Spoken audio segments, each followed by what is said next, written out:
So today we're going to be talking about bioenergetics and the three different pathway systems.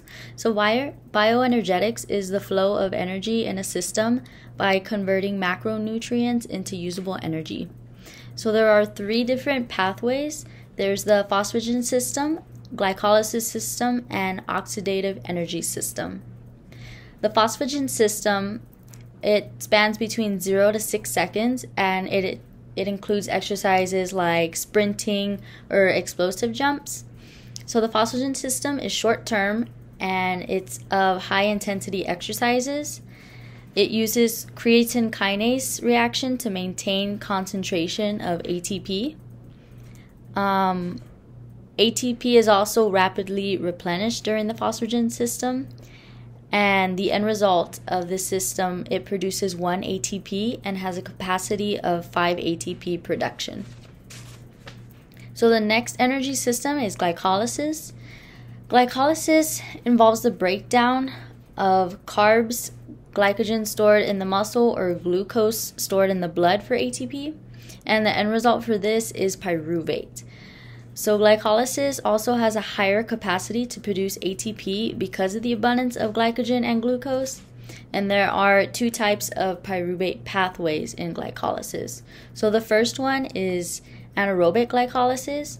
This one is fast. It involves high intensity exercise. It has a high energy demand, but it involves insufficient oxygen.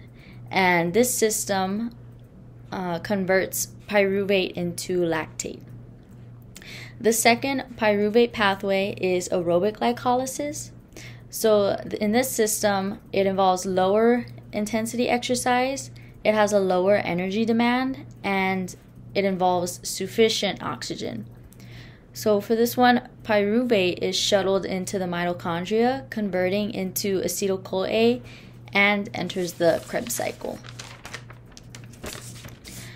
So for these two pathways, anaerobic and aerobic glycolysis, these both yield a net ATP of 2 net ATP.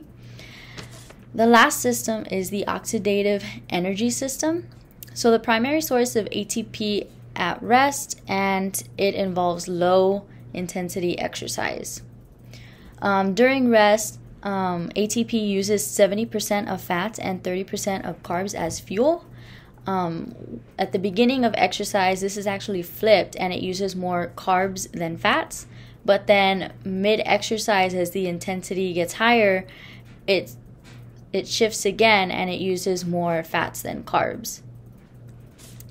So this system, it kicks in after about 3 minutes of exercise because it has a longer endurance. The first step is glycolysis. Pyruvate is moved into the mitochondria instead of being converted into lactate. In the mitochondria, pyruvate is converted into acetyl-CoA and then enters the Krebs cycle for each glucose molecule. The Krebs cycle produces 2 ATP, 6 NADH, and 2 FADH2. After the Krebs cycle, the NADH and the FADH2 transport hydrogen atoms to the electron transport chain. So the end result of the oxidative energy system, it involves 1 glucose molecule, which results in 38 ATP for this system.